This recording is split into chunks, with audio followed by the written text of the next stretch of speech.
Baik, terima kasih moderator atas kesempatannya. Perkenalkan, nama saya Muhammad Farel Arik yang akan menjelaskan tentang komplikasi dari penyakit COPD atau PPOK. Boleh. Oke. Oke, jadi ini adalah beberapa penyakit yang memang menjadi komplikasi dari PPOK ini sendiri. Yang pertama saya akan bahas tentang infeksi pernafasan. Dan biasanya infeksi pernafasan ini terjadi akibat penurunan fungsi paru-paru yang memang terjadi akibat PPOK ini sendiri, yang tentunya mengurangi kemampuan tubuh untuk melawan infeksi. Dan kemudian mukus yang sering menumpuk di saluran pernafasan akibat PPOK menjadi media bagi pertumbuhan bakteri dan juga virus. Selanjutnya itu adalah masalah jantung. Masalah jantung ini biasanya terjadi akibat hipoksia kronis akibat PPOK, dan selanjutnya dapat menyebabkan stres pada jantung. Terlebih pada peradangan sistemik akibat PPOK ini berkontribusi pada aterosklerosis. Kemudian adalah kanker paru-paru yang terjadi akibat kerusakan kronis pada jaringan paru-paru akibat PPOK, sering memburuk oleh paparan rokok dan meningkatkan risiko mutasi seluler. Lalu ada hipertensi paru yang terjadi akibat hipoksia kronis yang menyebabkan vasokonstriksi di area paru. Selain itu ada juga akibat meningkatnya tekanan pada arteri paru-paru sehingga menyebabkan hipertensi. Lalu selanjutnya adalah kecemasan dan juga depresi. Itu biasanya terjadi akibat gangguan psikologis dari orang itu sendiri akibat mengidap penyakit PPOK, yaitu ketidakmampuan bernafas dengan baik yang menghambat aktivitas sehari-hari sehingga menurunkan kualitas hidupnya. Selain itu juga kekhawatiran akibat memburuknya penyakit ini itu juga dapat memicu kecemasan. Lalu selanjutnya adalah eksaserbasi akut dari PPOK, terjadi akibat infeksi, polusi udara dan juga iritasi. Lalu ada gagal pernafasan akut atau kronis. Itu bisa terjadi akibat penurunan fungsi paru yang signifikan akibat PPOK dan menyebabkan hipoksia dan juga hiperkapnia. Lalu ada kor pulmonal yang terjadi akibat hipertensi paru akibat PPOK, di mana beban pada ventrikel kanan jantung. Lalu ada penurunan berat badan akibat eh, pemakaian energi yang berlebihan untuk melawan PPOK, sehingga sehingga pernafasan meningkat. Lalu ada peradangan sistemik dan hilangnya nafsu makan, itu juga berperan dalam penurunan berat badan. Lalu yang terakhir ada infeksi bakteri. Eh, yang terjadi bila terdapat pengumpulan mukus yang terjadi, dan bila tidak tereliminasi dengan baik, itu akan menciptakan lingkungan yang mendukung pertumbuhan bakteri. Oke, selanjutnya saya juga akan membahas tentang diagnosis dan juga diferensial diagnosis dari PPOK. Nah, untuk mendiagnosis penyakit dari PPOK ini sendiri, biasanya kita akan mulai dari mengidentifikasi dari gejalanya terlebih dahulu. Nah, gejala yang pertama yang biasa biasa atau sering terjadi pada pasien PPOK itu adalah sesak napas, dan biasanya bersifat progresif, bertambah buruk saat aktivitas fisik dan juga persisten. Lalu ada batuk kronik yang biasanya produktif atau tidak produktif, sering muncul sepanjang hari, dan juga biasa diikuti dengan produksi sputum, terutama di pagi hari. Dan lalu ada riwayat eksaserbasi, itu gejala akut yang sering kambuh. Lalu biasanya kita akan eh, memeriksa faktor risiko dari yang biasa dilakukan oleh orang itu sendiri. Biasanya eh, orang itu akan memiliki faktor risiko merokok, yang tentunya merupakan faktor risiko utama dari penyakit PPOK ini sendiri. Lalu ada paparan polusi, biasanya dari pekerjaan yang dilakukan oleh orang tersebut atau dari lingkungan seperti bahan kimia, debu, dan juga partikel lainnya. Lalu ada riwayat keluarga yang biasanya mengidap PPOK. Dan untuk pemeriksaan lebih lanjut, itu kita akan menggunakan eh, pemeriksaan spirometri yang tentunya menjadi cara utama atau kunci dari diagnosis. Spirometri ini digunakan untuk mengonfirmasi keterbatasan aliran udara. Dan kriteria spirometri untuk PPOK ini sendiri itu adalah volume ekspirasi paksa dalam 1 menit atau kapasitas vital paksa itu kurang dari 0,7 setelah bronkodilator menandakan obstruksi jalan napas yang tidak sepenuhnya reversibel, seperti yang memang terjadi pada PPOK. Hasil spirometri ini harus dibandingkan dengan nilai referensi berdasarkan usia, jenis kelamin, tinggi badan, dan juga berat badan. Lalu untuk diagnosis bandingnya, ini merupakan beberapa penyakit yang memang memiliki eh, kesamaan gejala dengan PPOK. Ada asma, sindrom tumpang tindih, asma PPOK, penyakit paru interstisial, bronkiolitis obliterans, panbronkiolitis diffus, gagal jantung, penyakit tromboemboli, limfangioliomyomatosis, tuberkulosis, fibrosis kistik, bronkiotaksis, dan juga keganasan atau kanker paru-paru. Boleh kita next terlebih dahulu. Dan jika kita menilik dari goal, itu memang ada beberapa penyakit yang memang dimention dari guideline ini. Yang pertama itu adalah PPOK itu sendiri yang memiliki ciri utama itu gejala berkembang secara perlahan dan juga sering bertahun-tahun sebelum diagnosis ditegakkan. Itu gejalanya meliputi sesak napas, batuk kronik, dan juga produksi sputum yang memang kronis. Dan juga faktor risiko seperti yang sudah dijelaskan juga tadi, itu riwayat merokok yang merupakan faktor risiko utama, dan juga paparan polusi udara, bahan kimia, dan juga debu. Lalu ada asma, itu perbedaan dengan PPOK biasanya asma ini lebih mudah dikontrol atau dapat dikontrol dengan baik dengan pengobatan dan tidak bersifat progresif, sementara PPOK tidak seperti itu. Lalu ada gagal jantung kongestif atau congestive heart failure. Itu eh, perbedaan dengan PPOK itu tidak ditemukan gejala seperti batuk kronik dengan sputum yang umumnya terjadi pada PPOK. Lalu ada bronkiolitis, itu biasanya sering melibatkan infeksi berulang, sedangkan PPOK biasanya tidak. Lalu ada tuberkulosis, yang memang perbedaan utamanya itu sering melibatkan pola infiltrasi dan kavitas, sementara PPOK itu menunjukkan hiperinflasi dan perubahan destruktif pada peran paru. Lalu ada bronkiolitis obliteratif, yang memang ciri utamanya terjadi pada anak-anak atau setelah transplantasi sumsum tulang. Lalu perbedaan utamanya, bronkiolitis ini memang jarang terjadi pada populasi umum jika dibandingkan dengan PPOK. Lalu panbronkiolitis diffus, itu ciri utamanya itu umumnya biasa terjadi pada pasien keturunan Asia, terutama laki non perokok. Lalu perbedaan utamanya, PPOK ini lebih sering terjadi pada perokok, sementara panbronkiolitis ini sering muncul pada orang-orang yang non perokok. Begitu saja yang bisa saya jelaskan, bisa dilanjutkan ke presenter selanjutnya. Terima kasih. Baik, terima kasih Hari atas Baik, presentasinya. sekarang saya akan presentasikan treatment dan prevention. Mungkin bisa di next slide.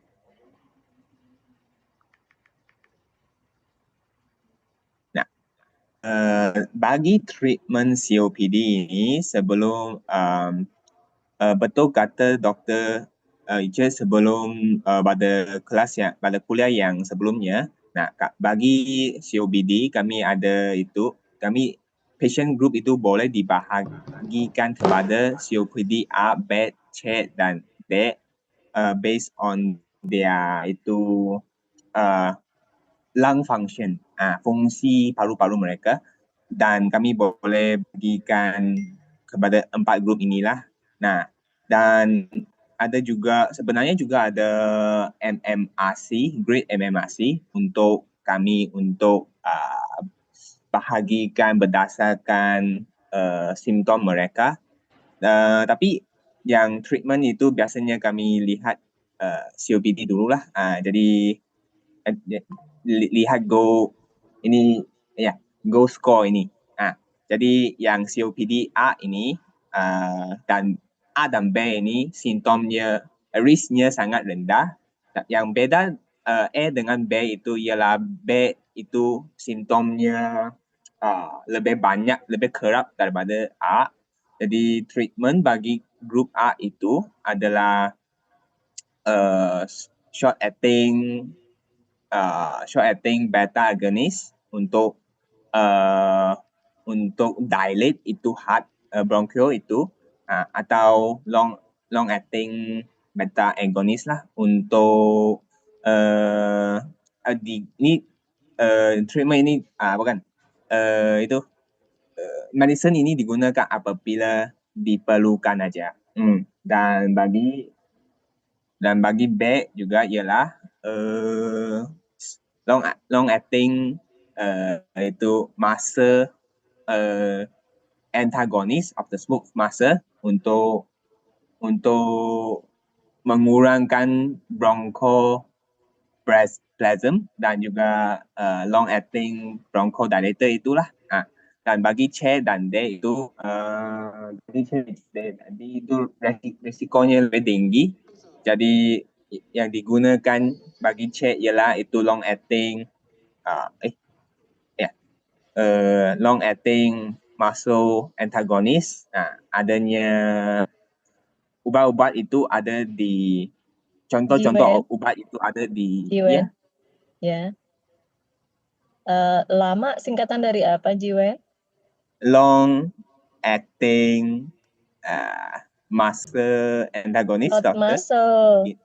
M-nya bukan muscle. Muscarinic. Muscarinic antagonis. Muscarinic Ya. antagonis, dokter. Ya, long acting muscarinic agent ya. Kemudian groupingnya yang terbaru itu enggak A, B, C, D, Jiwen? Yang terbaru. Oh iya Kak dokter. Itu adalah A, B, dan apa? Ada yang sudah C dan baca? D kah? Atau karena yang ini yang saya cari di video mungkin sudah lama Kak dokter ini? Bukan yang terbaru Kak dokter? Dari 2023 udah berubah ya. Penggrupannya jadi A, B, dan E. Di Gold 2024 juga masih sama A, B, dan E. Ya. Oh siap dokter.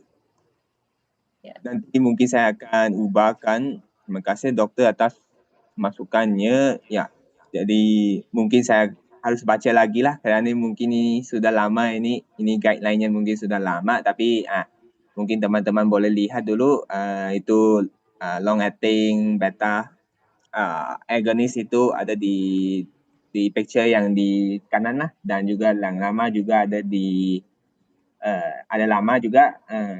Biasanya bagi beta agonist itu biasanya the end of the medicine itu ada OL, N dengan OL. Dan bagi muscarinic antagonis itu biasanya di end dengan IUM. Dan jika kerana ini mungkin sudah guideline yang lama tapi biasanya bagi yang beda treatment bagi asma dengan itu COPD itu ialah kami menggunakan itu lama dulu lama, laba dan inhale steroid. Tapi di asma itu kan kami menggunakan inhale steroid bagi ke lama dan laba dan lama. Ini yang mau saya terangkan aja, mungkin bisa di next slide. Dan bagi oksigen terapi, bagi patient COPD ini kami juga akan berikan oksigen terapi lah apabila itu arterial pressure of the oxygen kurang daripada 55 mmHg. Tapi saya kurang tahu yang terbaru itu ini mungkin guideline yang lama. Dan bagi saturation of oxygen jika lebih kurang daripada 88% semasa at rest, kami mau menaikkan oksigen itu ke target kami ialah itu 90 hingga 93, bukan 100% kerana berdasarkan apa yang saya baca ialah jika kami berikan oksigen 100% dengan cepat itu mungkin akan berlaku blood vessel di situ akan dilate dan itu akan terjadinya hypercapnia mungkin kerana hyperventilation akan hypoventilation. Dan bagi kami juga akan menggunakan microlytics. Dan untuk kami boleh berikan dengan melalui IV, orally atau nebulizer. Dan tapi theophylline ini digunakan apabila simptom itu sangat severe dan ada refractory COPD dan surgery ialah apabila itu mucusnya terlalu Jiwen, banyak jika Jiwen ya ini doktor ngambil dari mana? dari YouTube doktor. Jangan dong, ambilnya dari Gold aja, dari guidelines ambilnya ya. Siap doktor. Ini ya. Jadi kan kalau nggak salah saya udah share di itu ya ke Dokter Intan sih Gold 2024. Kalian udah terima belum? Saya udah share Gold 2024, Gina 2024 gitu. Apakah udah waktu itu saya share-nya di grup tutornya sih. Kalian udah dapat?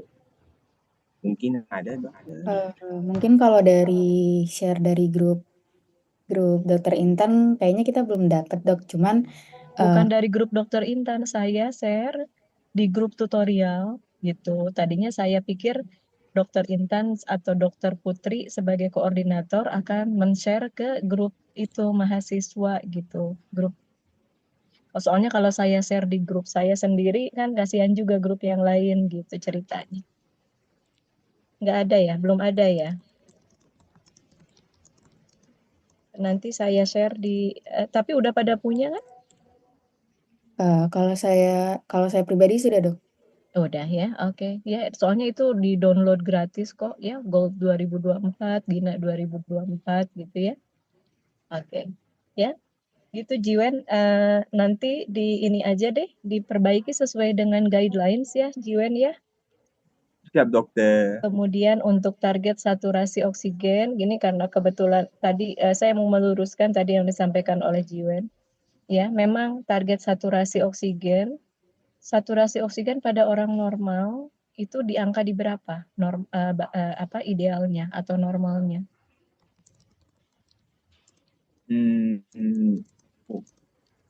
Saturasi oksigen. Ini Siapapun kurang boleh tahu jawab. dokter. Angkanya di berapa? Dari 95 hingga 100%. Ya, mungkin nggak perlu sampai 100% Frizal ya. Jadi karena ini saturasi oksigen itu adalah kadar oksigen yang diikat oleh hemoglobin kan, gitu ya. Jadi artinya kalau sudah fully saturated gitu kan, udah 100% artinya semua hemoglobin sudah mengikat oksigen ya. Bisa jadi tekanan parsial oksigen di dalam darahnya jauh lebih tinggi lagi dari itu gitu. Dan itu bersifat toksik gitu ya. Oksigen pun adalah terapi gitu loh, bukan suplemen gitu. Jadi ada dosis toksiknya gitu. Itu yang harus kita hindari. Toksisitas akibat dari oksigen yang terlalu tinggi. Karenanya kadar saturasi oksigen kan kita yang paling mudah itu mengecek saturasi oksigen ya pakai pulse oximetry itu yang disimpan di jempol itu ya. Itu kita buatnya di angka 95 sampai 98% saja gitu. Ya, dengan tujuannya yaitu tadi tekanan parsial oksigennya biar dipertahankan tidak lebih dari 100 gitu. Kalau udah nyampe angka 100 gitu sangat mungkin tekanan parsial oksigennya kalau tekanan parsial PaO2 kan kita ceknya pakai blood gas analysis ya. Gitu. Ya, itu sangat mungkin lebih tinggi lagi dan mungkin ada risiko toksik karenanya untuk kemudahan pakai 98% aja. Gitu ya. Kemudian nah pada kemarin sudah dibahas pastinya pada perangsang pusat respirasi pada orang-orang normal itu oksigen atau karbon dioksida?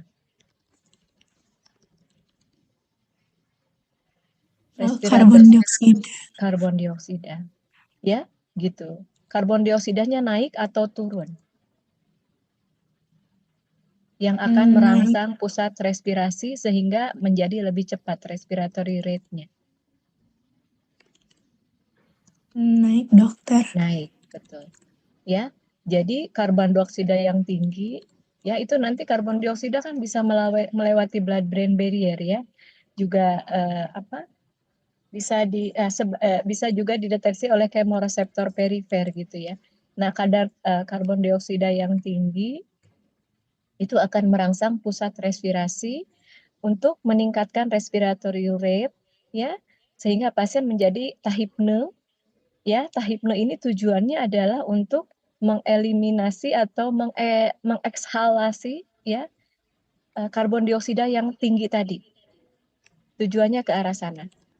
Ya, jadi proses homeostasis untuk menyeimbangkan kadar karbon dioksida gitu. Ya. Wah, ini karbon dioksidanya tinggi, respiratory rate cepetin gitu. Ya. Terus jadi dengan respiratory rate cepat, karbon dioksida banyak dikeluarkan sehingga berikutnya karbon dioksida di darahnya jadi turun lagi. Itu. Pada orang-orang COPD, ya, itu dengan kerusakan di struktural parunya menyebabkan karbon dioksidanya sulit untuk keluar, banyak tertahan gitu. Ya, di alveoli yang rusak-rusak itu. Jadi tekanan parsial oksigen karbon dioksidanya jadi cukup tinggi di sana, menyebabkan tekanan parsial karbon dioksida di darahnya juga jadi cenderung tinggi. Gitu. Ya, itu yang menyebabkan kayak tumpul kemoreseptornya, menganggap bahwa karbon dioksida yang tinggi pada orang COPD ini sebagai kondisi yang normal karena sudah biasa segitu. Nah, jadi akhirnya karbon dioksida tidak bisa berperan lagi sebagai kemoreseptor yang merangsang pusat respirasi seperti pada orang yang normal. Untuk itu, pada orang COPD itu perangsang pusat respirasinya diambil alih sama oksigen. Kalau karbon dioksida tadi harus cukup tinggi, kalau oksigen harus cukup rendah, harus di bawah normal untuk merangsang pusat respirasi. Gitu. Ya. Jadi orang COPD itu kadar oksigen darahnya itu jangan tinggi-tinggi. Karena dengan sedikit hipoksia, ya, hipoksia itu kan kurang oksigen, dengan sedikit kurang oksigen, itu kekurangan oksigen ini atau hypoxic condition ini bisa jadi hypoxic drive gitu, untuk driver untuk merangsang pusat respirasi. Itu, ya. Jadi kalau pada orang normal, karbon dioksida yang tinggi menyebabkan pusat respirasi terangsang dan terjadi tahipne. Pada orang COPD, karbon dioksida yang tinggi udah dianggap kondisi normal karena orang COPD cenderung sudah terjadi CO2 yang tinggi dalam kronik, gitu, ya, sehingga yang akan merangsang pusat respirasinya adalah kadar oksigen darah yang relatif hipoksik atau rendah. Disebutnya sebagai hypoxic drive, gitu. Ya, itulah kenapa target saturasi oksigen pada orang COPD ini lebih rendah, yaitu antara 90 sampai 93 kalau di sini, ya, di Jiwen slide-nya Jiwen. Ada beberapa literatur yang mengatakan 88 sampai 92%. Itu sudah cukup gitu untuk orang-orang COPD gitu, agar tetap ada kemoreseptor untuk pusat respirasi. Dalam hal ini kemoreseptornya diperankan oleh oksigen yang relatif rendah. Kalau CO2-nya dibikin 95% pada orang COPD, jadinya apa yang terjadi? Anda bisa bayangkan? Tinggi ya. Mungkin tidak ada oksigen drive itu, dokter, hypoxic drive. Jadi tidak ada yang merangsang pusat respirasi. Ya, kalau tidak ada yang merangsang pusat respirasi, udah pasiennya henti nafas. Gitu. Ya, itu keunikan dari COPD gitu. Ya, karena kerusakan parunya udah kronik gitu.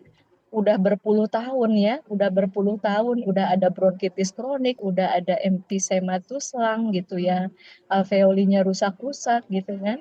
Nah, ya, itu sepintas, ya.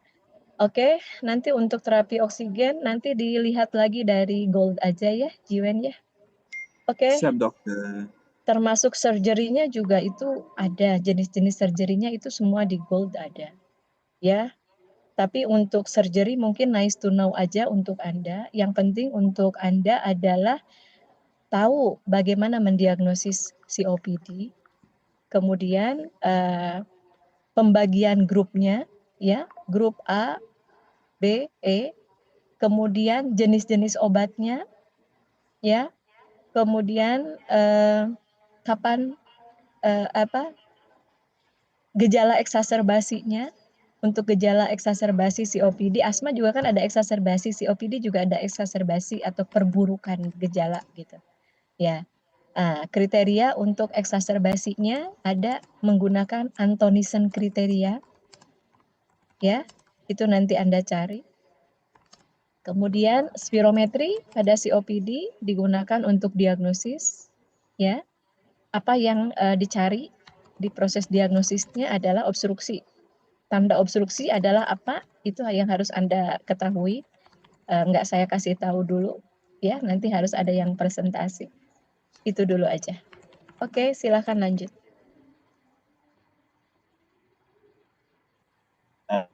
Dokter, mungkin di prevention itu smoking cessation aja jika ada jika kerana merokok itu akan make the condition worse. Mungkin itu saja dari saya. Mungkin akan saya perbaiki dan kerana ini sudah lama, nanti saya apa lagi mungkin bisa di next slide dan next presenternya. Terima kasih guys.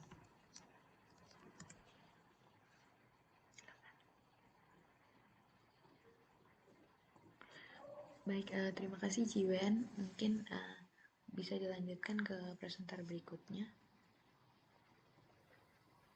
Terima kasih Teh Vira. Untuk selanjutnya saya akan mempresentasikan manajemen dari eksaserbasi COPD. Nah, pertama apa itu eksaserbasi? Eksaserbasi kalau di GOLD itu didefinisikan sebagai peningkatan gejala dari COPD yang ditandakan dengan peningkatan frekuensi batuk atau sesak napas atau produksi sputum dalam rentang waktu kurang dari 14 hari. Nah, di GOLD sendiri itu dia sudah mengkategorikan eksaserbasi berdasarkan derajat severity-nya. Jadi ada yang mild, moderate, dan severe. Nah, kalau di cara dia klasifikasinya itu dengan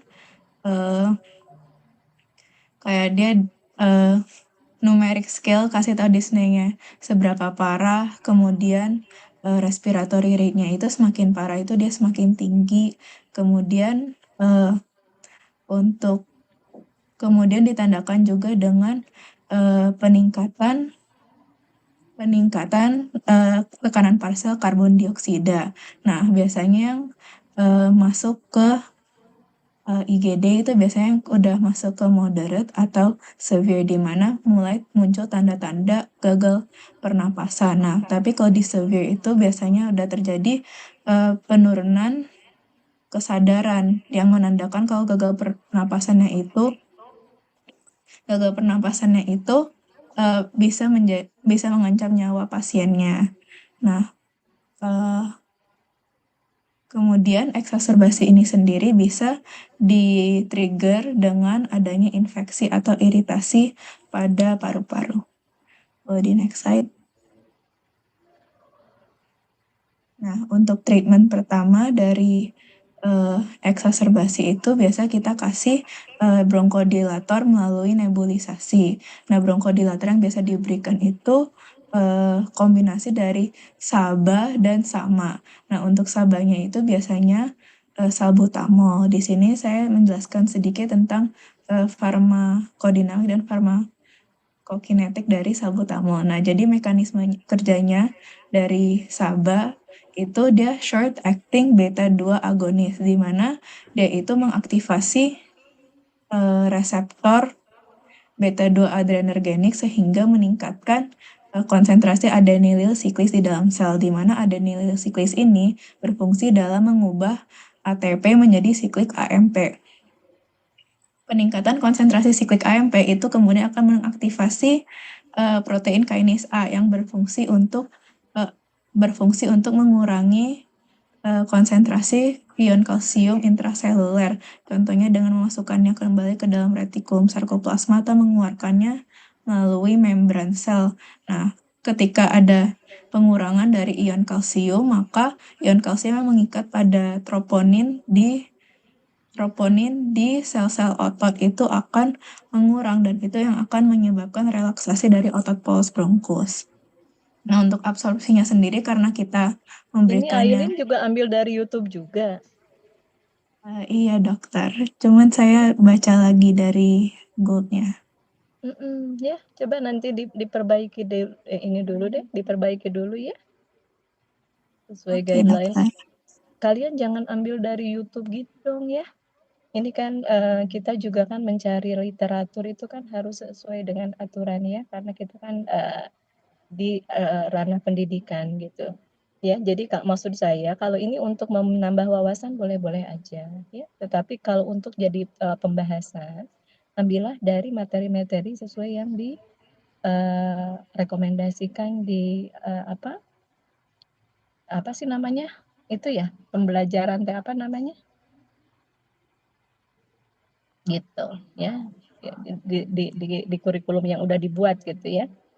So, jadi di skip dulu aja, kita ganti dulu ke yang lain. Oke. Ini mungkin juga skip ya dokter. Ya, termasuk sama gitu ya. Ini ambil dari ini enggak? Dari apa farmako itu apa ya? Oh, bukunya ya. Izin menjawab, Katsung. Ya. Katsung. Oh iya, Katsung ya. Betul. Dari dulu ya masih Katsung berarti ya. Nah itu, dan di Katsung itu kan ada ya mekanisme kerjanya segala, bahkan ada gambar-gambarnya ya gitu. Itu akan lebih mudah untuk dipahami menurut saya gitu. Ya. So, lanjut dulu. Jadi obat-obatan ambil dari Katsung ya, sesuai dengan saran dari tim Farma. Oke dokter, terima kasih. Nah, boleh di next slide.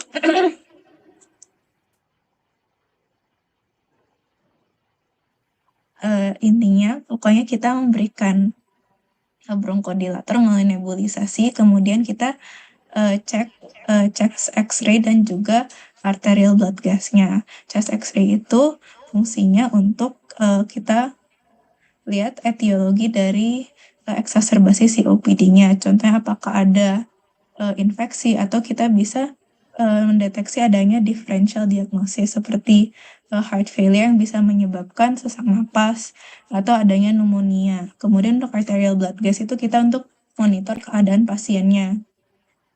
Kita cek tekanan parsial dari karbon dioksida, kemudian saturasi oksigennya. Kemudian kita berikan juga oksigen therapy yang tadi dokter sudah jelaskan, itu targetnya hanya sampai 88 sampai dengan 92 supaya kita tidak menghentikan rangsang dari respiratory centernya dan malah menyebabkan pasien untuk henti napas.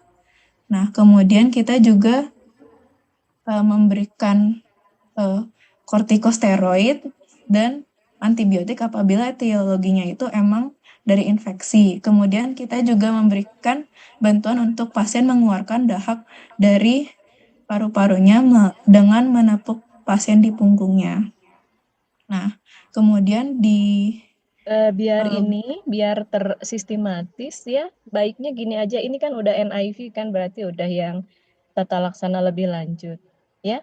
Anda harus pahami dulu tata laksana awalnya ya, tadi bagaimana menggrupkan grup A, B, E, kemudian apa saja obat-obatan di setiap grup. Nanti setelah diberikan obat itu bagaimana memfollow up-nya, itu ada ya.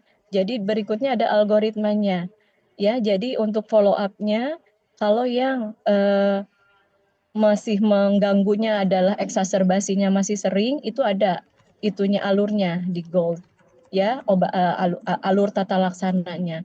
Kalau yang masih seringnya adalah gejala ya, jadi simptom, itu alurnya seperti apa itu ada.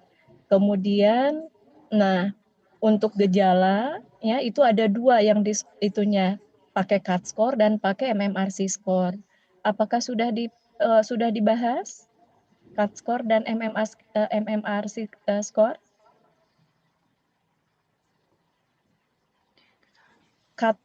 CAT itu CAT ya, COPD Assessment Test.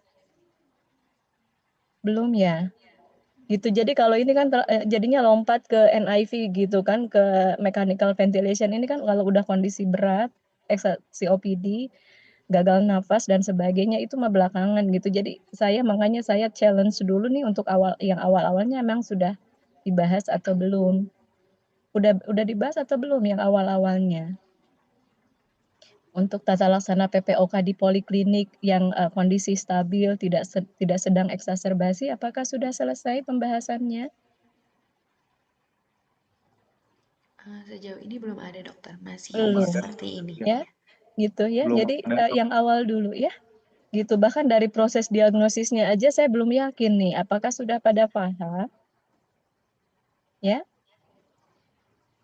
Jadi oke, ya itu dulu selesaikan di awal.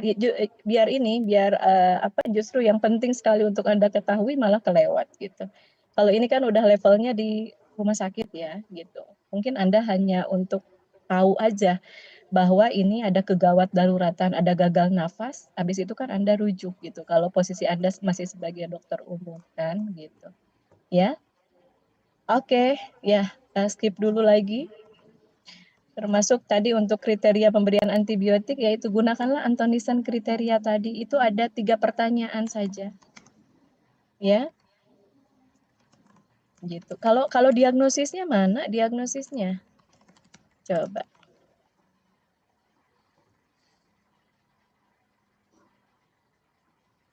Di bagian saya, Dok. Sok atuh yang mana Farel teh tadi teh? Oh,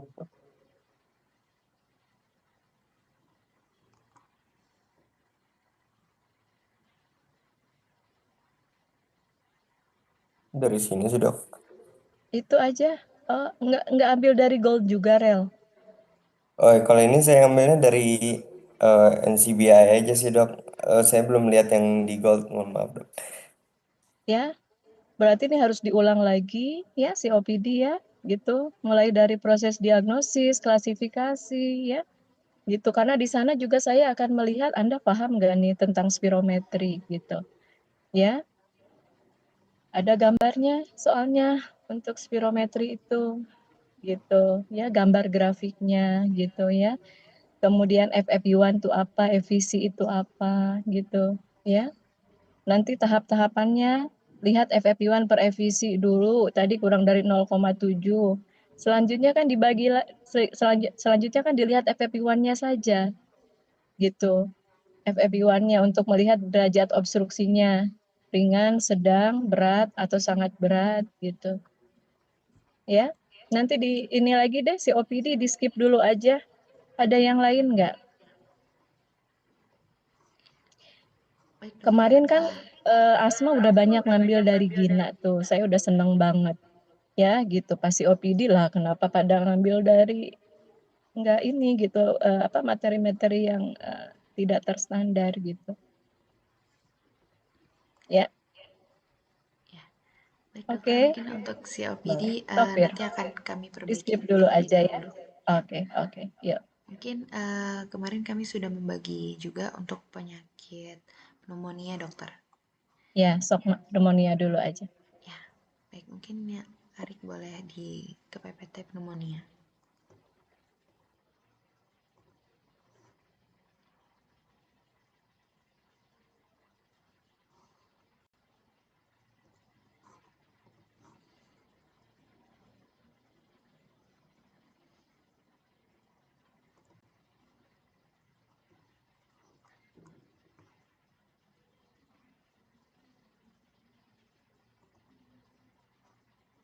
Oke, terima kasih Arik sebelumnya. Mungkin bisa langsung dimulai mengenai pneumonia dari presentan pertama.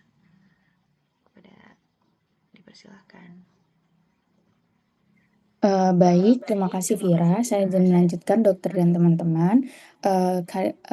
Sekarang kita akan membahas mengenai pneumonia. Oke, boleh di next slide. Baik, untuk definisinya sendiri, pneumonia itu didefinisikan sebagai infeksi akut pada parenkim paru yang mencangkup alveoli dan jaringan sekitarnya, di mana kondisi ini nanti akan menyebabkan peradangan yang ditandai dengan akumulasi cairan, eksudat atau nanah di dalam alveoli itu, sehingga nanti akan mengganggu pertukaran gas di paru-paru. Nah, di sini dibilang pneumonia is an infection of the pulmonary parenchyma. Jadi infeksi dari parenchyma di pulmonya, parenchyma jaringan paru-paru yang spesifik akan terkena di alveolus, spesifik di alveolus, maaf. Nah, biasanya pneumonia ini dikira batuk pilek biasa karena keluhannya itu salah satunya yaitu demam dan batuk, sehingga suka membuat orang-orang mistreated. Di sini dibilang despite being the case of significant morbidity and mortality, it is often misdiagnosed, mistreated, and underestimated. Jadi udah parah baru terdiagnosis atau baru berobat ke dokter atau ke rumah sakit. Nah, pneumonia ini juga dibagi menjadi beberapa kategori. Yang pertama ada community acute atau CAP. Nah, ini tuh pneumonia yang ketularan atau virusnya itu berasal dari komunitas atau misalnya dari tempat-tempat tinggal sehari-hari, tempat kerja ataupun sekolah. Lalu ada juga HAP atau hospital acute. Nah, ini tuh yang berada di rumah sakit. Jadi kayak misalnya katanya sih kelamaan dirawat inap ini memiliki resiko pneumonia tinggi. Karena kan kita tahu virus di rumah sakit itu banyak banget, dan banyak para dokter juga yang kayak tidak menyarankan untuk dirawat di rumah sakit terlalu lama karena ada resiko pneumonia yang tinggi ini. Nah, lalu yang terakhir itu ada lalu selanjutnya ada ventilator associated atau VAP. Nah, ini hubungannya dengan penggunaan ventilator. Jadi pada pasien-pasien ICU itu dikatakan penggunaan ventilator memiliki resiko tinggi pneumonia karena penggunaan ventilator. Lalu yang terakhir ada HCAP atau Healthcare Associated Pneumonia. Nah, ini kalau pasien ada multi drug resistant patogen gitu, dia kena di rumah sakit biasanya, dan antibiotik basic kayak Amox, ampicillin itu sudah nggak bisa atau sudah resisten terhadap pasien karena patogennya tuh udah bermacam-macam di dalam tubuh. Nah, nanti akan dijelaskan lebih detail oleh teman-teman bagian klasifikasi. Boleh di next slide? Amalia, Oh, iya dok. justru yang terbaru itu HCAP malah sudah dihilangkan. Bukan baru diperkenalkan gitu ya. Jadi ini sampai 2016 itu masih ada HCAP. Setelah itu HCAP sudah tidak ada lagi karena ternyata ini kuman-kuman pada kelompok HCAP ini sama dengan kuman-kuman pada kelompok CAP gitu. Jadi yang terbaru itu adalah cukup CAP dan nosokomial gitu ya. Jadi community dan nosokomial gitu. Kalau CAP jadi termasuk HCAP itu masuknya ke CAP semua. Oh. Nah, kalau yang nosokomial dibagi dua ya, yang hospital acquired dan ventilator associated. Ada dua. Itu yang nosokomial ya. Oke. Baik dokter, terima kasih untuk masukannya dok. Untuk notes-nya dok. Boleh di next slide? Nah, selanjutnya itu untuk epidemiologi. Boleh di next slide? Oke, maaf. Nah, untuk epidemiologinya sendiri kalau pada CAP dia itu yang seluruh dunia berkisar antara 1,5 sampai 14 kasus per 1.000 penduduk. Di Indonesia sendiri untuk prevalensinya itu sekitar 2%. Kalau pneumonia CAP ini atau community acquired pneumonia ini dia masih merupakan salah satu penyebab kematian utama pada anak yang berusia di bawah 5 tahun. Kalau secara global diperkirakan insidesi pneumonia community atau CAP ini dia berkisar antara 1,5 sama sih dengan yang pneumonia global tadi 1,5 sampai 14 kasus per penduduk. Kalau misal di Asia Tenggara itu seperti kayak Filipina atau Malaysia, untuk angka CAP-nya sendiri dia 1425 14,25 dan 99 kasus per 10.000 orang. Kalau di India ditemukan 4 juta kasus CAP. Kalau untuk di Indonesia, dari studi epidemiologi pneumonia community atau CAP-nya, di Indonesia itu berdasarkan data riset kesehatan dasar riset tahun 2018 itu dikatakan memiliki prevalensi sekitar 2%. Kalau pada pasien anak, angka pneumonia community dari tahun 2015 sampai 2018 itu pada anak di bawah usia 5 tahun sekitar 500.000 kasus per tahun dengan 425 pasien yang meninggal. Kalau untuk mortalitasnya di seluruh dunia itu mortalitas akibat pneumonia ini berada pada urutan ke-8 dan dia ini merupakan penyakit infeksi dengan angka mortalitas tinggi kalau untuk pneumonia. Nah, boleh next slide. Oke, baik. Selanjutnya, etiologi akan dijelaskan oleh Farel Leonard. Mungkin sekian dulu untuk definisi dan epidemiologi. Terima kasih dokter dan teman-teman. Iya, oke, punten semuanya. Saya izin menjelaskan mengenai etiologi dari pneumonia sendiri. Boleh di next slide. Jadi tadi sebenarnya juga disinggung sama Teh Amel, kalau misalnya pneumonia itu biasanya diklasifikasikan menjadi community acquired, hospital acquired, dan ventilator associated. Jadi di sini pertama-tama saya mau menjelaskan mengenai etiologi dari community acquired pneumonia yang biasanya dapat disebabkan oleh bakteri, virus, atau fungi. Bakteri ini yang paling umum menyebabkan pneumonia adalah Streptococcus pneumonia. Sedangkan bakteri-bakteri lain yang juga dapat menyebabkan pneumonia ada Staphylococcus aureus, Mycoplasma pneumonia, Legionella pneumophila, dan Haemophilus influenza. Dan juga terakhir ada Bacillus gram-negatif. Kemudian pneumonia juga dapat disebabkan oleh infeksi virus seperti virus influenza, sincitial, parainfluenza, dan adenovirus. Terakhir, ini umumnya pada pasien dengan sistem imun yang lemah, seperti contohnya penderita HIV dan penerima transplantasi organ. Infeksi fungal juga dapat terjadi. Jenis fungi yang dapat menyebabkan pneumonia adalah Histoplasma, Blastomyces, dan Coccidioides. Boleh di next. Nah, sedangkan untuk hospital acquired pneumonia dan ventilator associated pneumonia dapat disebabkan oleh Bacillus gram-negatif, seperti contohnya Escherichia coli, Pseudomonas aeruginosa, Acinetobacter, dan Enterobacter. Kemudian ada juga Coccus gram-positif seperti Staphylococcus aureus, dan dapat juga disebabkan oleh virus dan fungi lain, tetapi virus dan fungi ini lebih prevalen dalam pasien dengan sistem imun lemah dan dalam kondisi sakit berat. Boleh di next. Nah, untuk yang terakhir ini, pneumonia sebenarnya juga dapat disebabkan oleh penyebab yang non-infeksi, yaitu aspirasi. Jadi aspirasi ini dapat terjadi ketika terjadi inhalasi makanan, minuman, muntahan, ataupun saliva ke dalam paru-paru.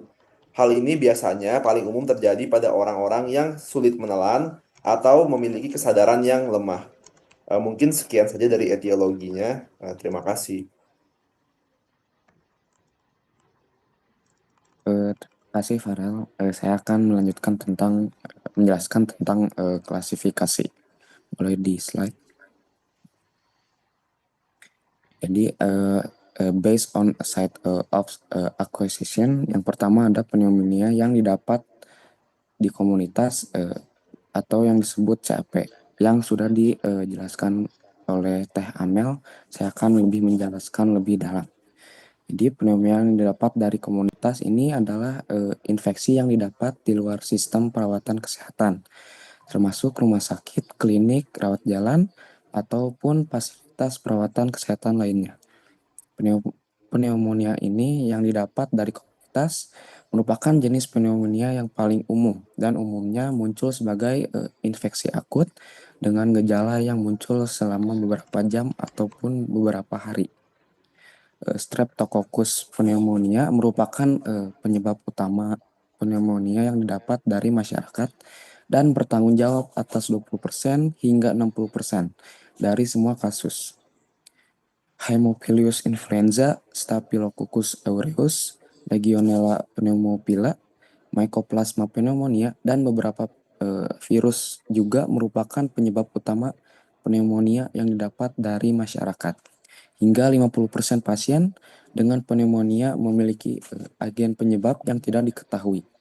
Infeksi biasanya terjadi melalui penghirupan secara langsung mikroorganisme di udara, tetapi juga dapat terjadi ketika seseorang secara tidak sengaja menghirup makanan ataupun cairan dari mulut ke paru-paru. Selanjutnya ada pneumonia yang didapat di rumah sakit atau HAP yang terjadi selama 48 jam dirawat di rumah sakit yang disebabkan oleh Pseudomonas aeruginosa. Jadi pneumonia yang didapat di rumah sakit ini adalah infeksi paru-paru yang didapat selama dirawat di rumah sakit. Bentuk pneumonia ini biasa serius karena seringkali pasien dirawat di rumah sakit berada dalam kondisi kekebalan tubuh yang lemah akibat penyakit ataupun secara cedera traumatis. Akibatnya pasien seringkali lebih rentan terhadap infeksi. Bakteri yang menyebabkan pneumonia jenis ini seringkali resistan terhadap antibiotik lini pertama yang selanjutnya dapat mempersulit pengobatan. Infeksi ini juga dapat terjadi melalui penghirupan organisme yang terbawa udara ataupun kontak dengan petugas kesehatan yang terkontaminasi. Selanjutnya ada pneumonia terkait ventilator ataupun VAP yang muncul setelah 48 jam pasien menggunakan ventilator. Pneumonia yang didapat di rumah sakit juga umum terjadi pada pasien yang memerlukan ventilator untuk bantuan pernapasan. Tabung ventilator ataupun tabung lain yang membuka tenggorokan pasien menyediakan titik akses langsung bagi bakteri dan virus yang terbawa udara untuk memasuki paru-paru. Risiko pneumonia ini yang didapat akibat penggunaan ventilator dapat dikurangi dengan mencuci tangan secara cermat bagi semua petugas kesehatan dan keluarga yang terpapar pasien, membersihkan mulut pasien secara berkala dan membersihkan ataupun mengganti peralatan secara menyeluruh di antara pasiennya tersebut. Selanjutnya ada yang based on pathogen type. Yang pertama ada pneumonia bakterial. Yang pneumonia bakterial ini ada dua. Yang pertama ada tipikal dan atipikal. Yang pertama tipikal disebabkan oleh bakteri seperti pneumonia ataupun influenza. Yang kedua ada atipikal yang disebabkan oleh Mycoplasma pneumonia dan Chlamydia pneumonia. Selanjutnya ada pneumonia viral ataupun virus yang disebabkan oleh virus seperti influenza, RSV, dan COVID-19. Selanjutnya ada fungal pneumonia atau pneumonia jamur yang sering terjadi pada individu imunokompromis yang dipadukan dengan pneumocystis zirofesi, aspergillus, dan lain-lain. Selanjutnya ada pneumonia aspirasi yang disebabkan oleh aspirasi isi orofaring ataupun lambung. Biasanya melibatkan flora campuran seperti bakteri anaerob. Ada pneumonia parasit. Pneumonia parasit ini jarang terjadi karena misalnya karena Strongyloides stercoralis ataupun Echinococcus granulosus. Boleh di slide. Ada juga based on clinical presentasi. Yang pertama ada tipikal dan atipikal. Jadi tipikal ini onset mendadak dengan demam tinggi, batuk produktif, nyeri dada pleuritik, dan temuan lokal pada auskultasi paru, misalnya seperti crackless. Biasanya disertai konsolidasi lobus pada pencitraan. Selanjutnya ada atipikal pneumonia, onset lambat dengan batuk kering, sakit kepala, mialgia, dan infiltrat difus pada pencitraan. Selanjutnya ada based on radiologic findings. Yang pertama ada pneumonia lobar, infeksi terbatas pada satu pada satu lobus paru, sering akibat infeksi bakteri. Bronkopneumonia, penyebaran bercak-bercak di beberapa lobus ataupun bronkus. Pneumonia interstisial, infiltrasi difus pada interstisial paru, seringkali disebabkan oleh virus ataupun bakteri atipikal. Pneumonia cavitas atau kafiteri terdapat kavitas ataupun abses sering disebabkan oleh Mycobacterium tuberculosis ataupun Staphylococcus aureus. Selanjutnya ada based on host factor. Yang pertama ada host imunokompeten dan imunocompromise. Yang pertama ada inkompeten pneumonia pada individu yang dengan sistem imun normal, sedangkan dengan imunocompromise pneumonia opportunistik seperti pneumistik girovasi pada pasien HIV dan AIDS. Selanjutnya ada based on patofisiologi. Yang pertama ada pneumonia aspirasi yang disebabkan oleh aspirasi material asing seperti makanan ataupun cairan lambung. Yang selanjutnya ada pneumonia lipid yang disebabkan oleh aspirasi ataupun inhalasi banyak yang berbahan minyak yang menyebabkan inflamasi kronis. Jadi klasifikasi ini juga dapat membantu untuk menentukan diagnosis, terapi maupun prognosis pasien pneumonia tersebut.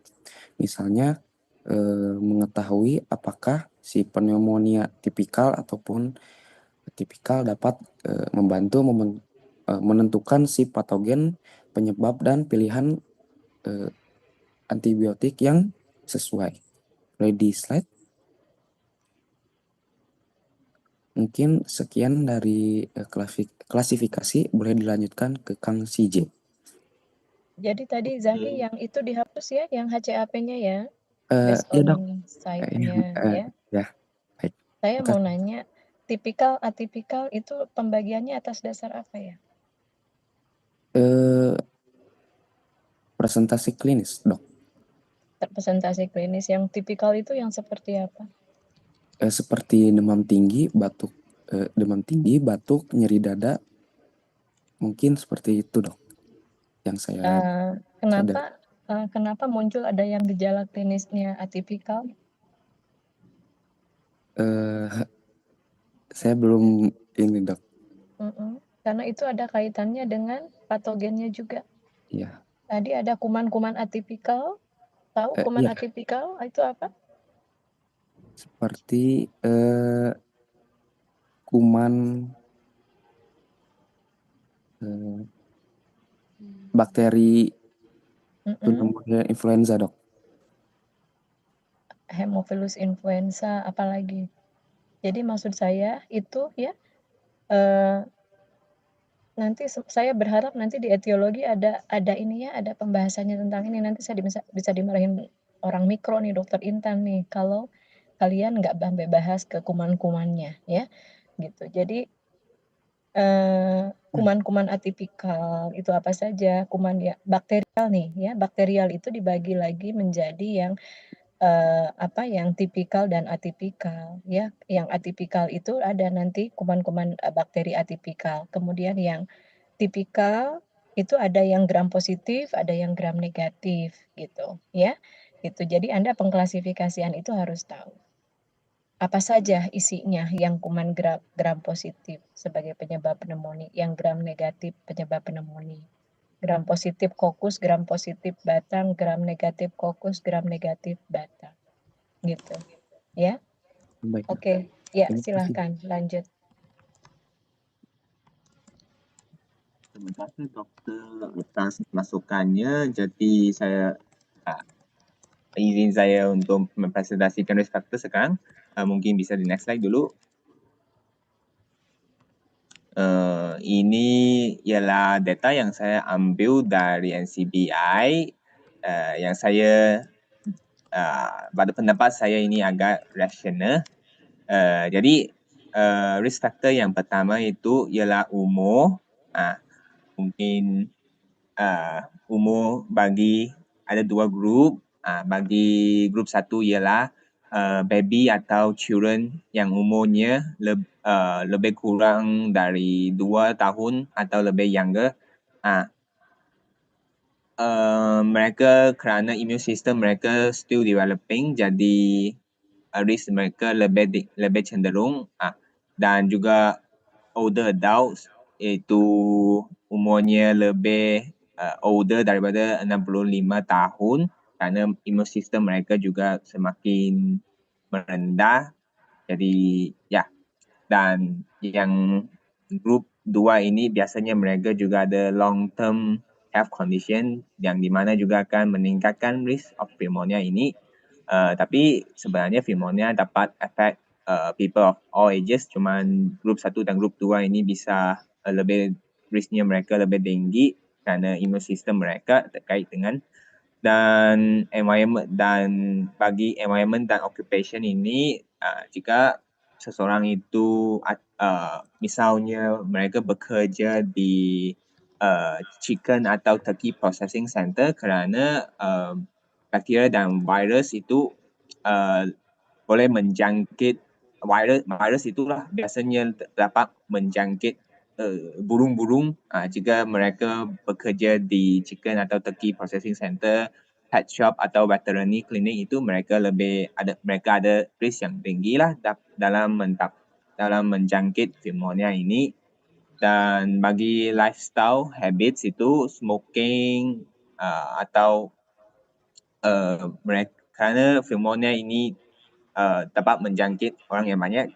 Jadi biasanya jika mereka tinggal di satu tempat yang sangat crowded seperti military camp, penjara atau homeless shelter atau nursing home, itu ada risikonya untuk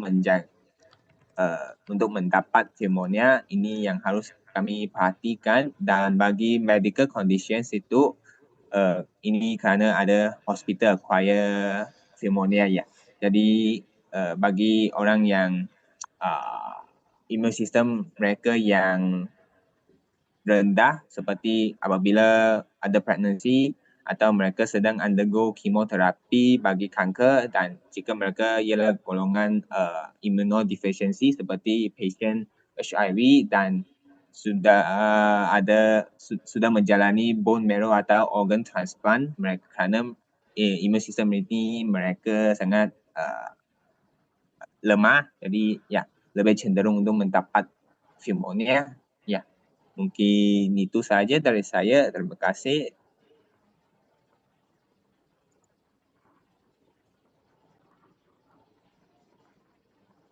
Baik, mungkin terima kasih CJ atas presentasinya. Dipersilakan kepada Aileen dan Arik untuk patogenesis dan patofisiologi.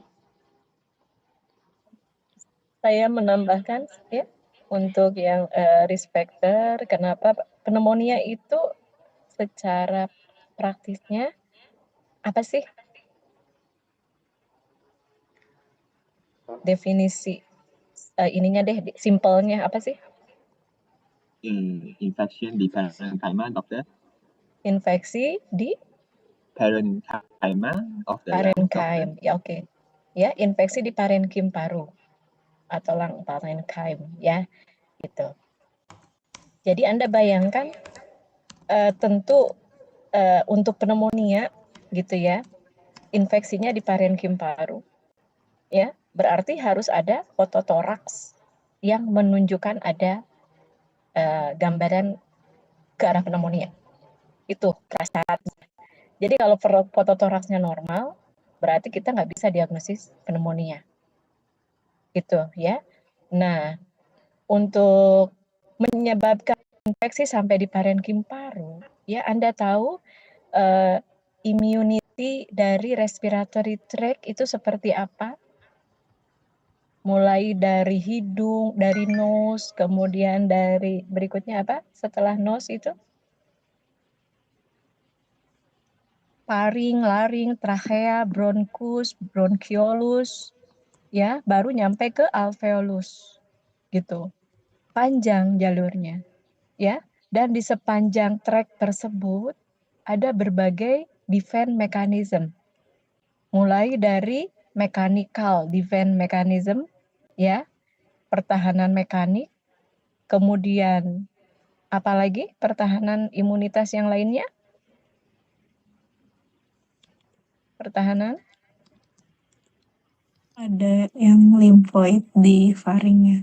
Pertahanan seluler, Ya, kemudian ada apa lagi? Pertahanan.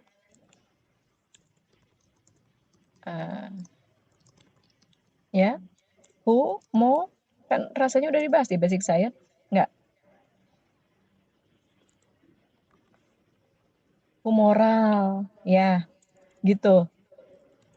Ya, kemudian ya pertahanan mekanik. Apa saja contohnya yang berperan dalam pertahanan mekanik untuk membarier nih agar semua patogen ataupun zat berbahaya itu tidak bisa semudah itu nyampe di parenkim paru. Apa aja? Di upper track aja lah. Apa? Ada apa? Pertahanan mekanik yang utamanya. Ada itu silated Ya, apa tuh? ada cilia, ada ciliated cell atau mukosilia. Oke, yang selalu bergerak ke atas ya. Jadi berbagai hal itu akan didorong naik lagi ke atas gitu ya. Jadi tidak jadi turun ke bawah sampai ke parenkim. Ya, ada mukosilia atau mukosiliated. Ya, kemudian ada apa lagi? Barier mekanik. Anda makanya ini Anda bagusnya tuh pakai gambar. Refleks batuk sama bersin, Dok. Oke. Apa lagi?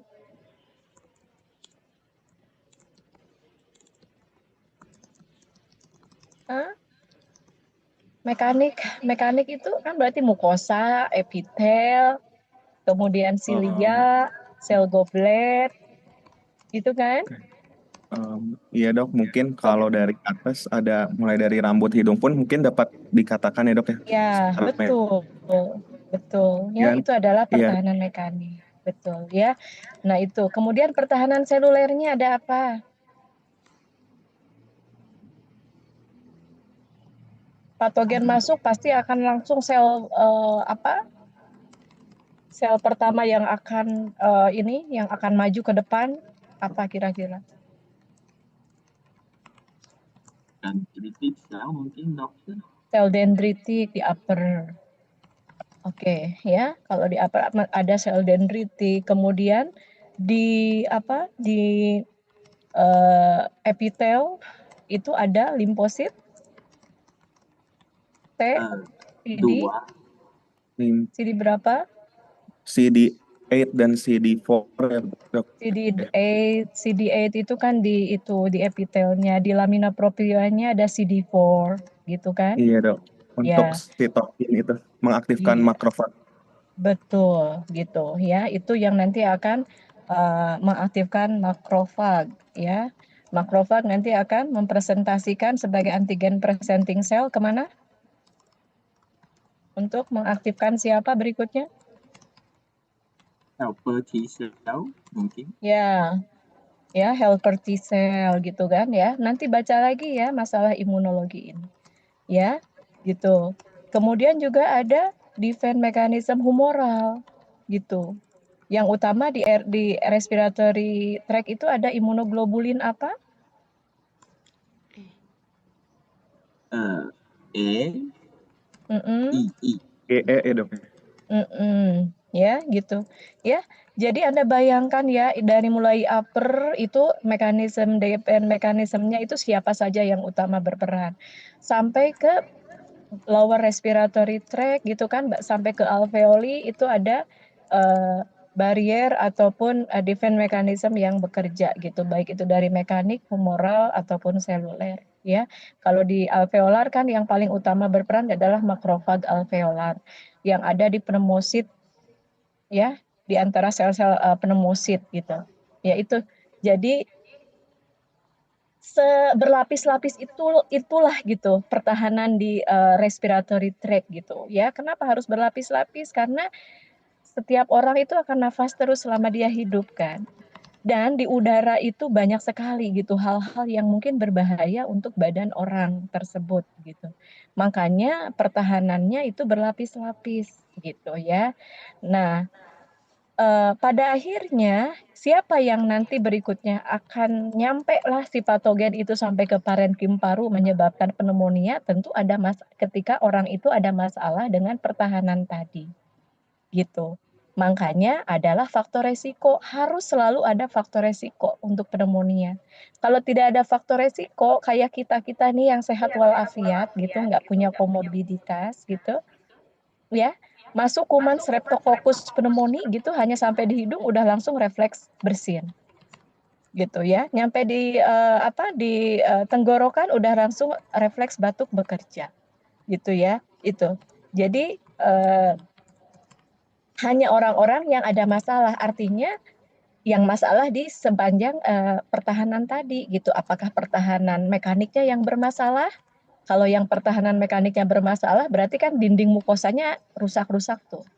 Anda bayangkan berarti kalau gitu yang kena pajanan perusak. Itu biasanya apa? Rokok. Berarti salah satu yang paling akan jadi faktor resiko adalah COPD pasti. Gitu kan? Kemudian atau yang pertahanan selularnya terganggu gitu. Ya, limfositnya, kadar limfositnya rendah di badannya. Contohnya siapa yang kadar limfositnya rendah?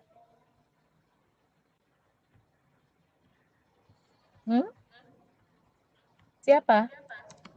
Orang-orang pasien sakit apa yang limfositnya rendah? HIV. Ya, gitu, atau HIV ya, HIV. Kemudian atau makrofagnya kualitas makrofagnya jelek. Ya, itu banyak ditemukan pada pasien-pasien yang diabetes. Gitu. Ya. Atau yang pengguna imunosupresan, ya, imunosupresan baik kortikosteroid itu contohnya pasien-pasien yang penyakit autoimun kan itu dapat kortikosteroid jangka lama. Kemudian pasien-pasien kanker gitu kan. Kemudian pasien-pasien end stage renal disease gitu yang harus hemodialisis rutin gitu ya. Jadi semua penyakit yang bisa menyebabkan gangguan itu pada kerusakan pada barier mekanik ataupun pada pertahanan selular ataupun pada pertahanan humoral itu nanti yang kalau kemasukan kuman itu bisa sampai di parenkim paru dan menyebabkan pneumonia. Itu ya.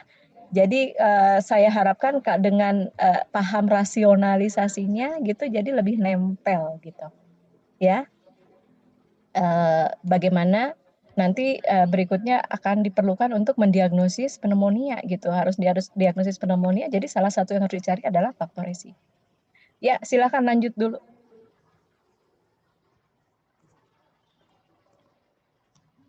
Baik, terima kasih dokter atas tambahan dan ilmu barunya. Mungkin bisa dilanjut ke patfis dan patogenesisnya. Baik, terima kasih Tevira. Mungkin pertama-tama mulai dari saya terlebih dahulu yaitu Muhammad Fala Arek yang akan menjelaskan tentang patogenesis. Oke, jadi jika kita menilik dari Calgary, jadi patogenesis pneumonia ini pada orang dewasa biasanya dimulai dari ketika patogen seperti bakteri, virus, dan juga jamur itu masuk ke saluran nafas bawah melalui inhalasi. Ketika kita menghirup oksigen, lalu ada aspirasi dan juga penyebaran hematogen, yaitu ketika virus tersebut menyebar melalui aliran darah, serta diliputi dengan faktor risiko utama, yaitu rokok yang menurunkan fungsi neutrofil, yaitu sel darah putih yang berperan dalam sistem kekebalan tubuh dan juga merusak epitel paru, serta juga penyakit-penyakit paru kronis seperti COPD, asma, dan juga kanker paru, serta kondisi seperti infeksi HIV, penggunaan glukokortikoid, atau kemoterapi dapat menciptakan lingkungan yang mendukung perkembangbiakan mikroorganisme di paru-paru, terutama pada individu dengan imunitas yang lemah. Nah, setelah patogen tadi mencapai alveoli atau alveolus, itu mereka memicu respon inflamasi lokal dan sel epitel alveolar ini melepaskan kemokin, yaitu protein yang mengendalikan sel imun yang kemudian mengirim pesan kepada neutrofil untuk datang ke area infeksi. Dan akumulasi neutrofil dan eksudat plasma menghasilkan dua pola infeksi utama, yaitu ada pola lobar dan juga interstisial. Dan Pola lobar ini biasanya melibatkan alveoli spesifik di satu lobus paru. Dan untuk pola interstisial sendiri yang mempengaruhi jaringan, itu dia mempengaruhi jaringan di antara alveoli. Dan untuk Streptococcus pneumonia sendiri itu sering menyebabkan pola lobar, sedangkan virus seperti influenza A atau B itu lebih sering atau cenderung menghasilkan pola interstisial. Dan peradangan ini juga mempengaruhi struktur alveoli yang tentunya menghasilkan akumulasi cairan dan infiltrat yang menghalangi pertukaran gas. Perubahan ini tentunya menyebabkan gejala seperti demam atau menggigil. Itu setelah pelepasan sitokin yang sistemik seperti NF dan juga IL-1 yang mempengaruhi regulasi suhu tubuh melalui hipotalamus. Selain itu, iritasi dinding alveoli itu juga memicu batuk yang bisa produktif. Itu bisa produktif bila terdapat cairan yang memang mengumpul di dalam alveoli atau kering bila cairan hanya terakumulasi di ruang interstisial. Akumulasi cairan dan eksudat itu juga menyebabkan konsolidasi yang terlihat seperti opasitas pada radiografi dada atau gambarnya akan memutih bila kita melakukan X-ray atau serta menebalkan dinding alveoli dan yang tentunya akan memperpanjang jarak difusi untuk pertukaran gas atau lebih mudahnya itu mempersulit gas untuk bertukar dalam paru-paru. Dan hal ini menyebabkan hipoksemia yang dapat memicu dyspnea dan penggunaan otot pernafasan tambahan. Kira-kira itu saja kalau dari saya untuk patogenesis. Bisa lanjutkan ke patofisiologi. Oke, terima kasih Arik. Sekarang saya akan melanjutkan tentang patofisiologi. Mungkin sedikit menambahkan dari penjelasan Arik tadi, untuk bedanya yang lobar dan interstitial. Yang lobar itu dia dibedakan dari batuknya. Kalau lobar itu dia ada dahaknya karena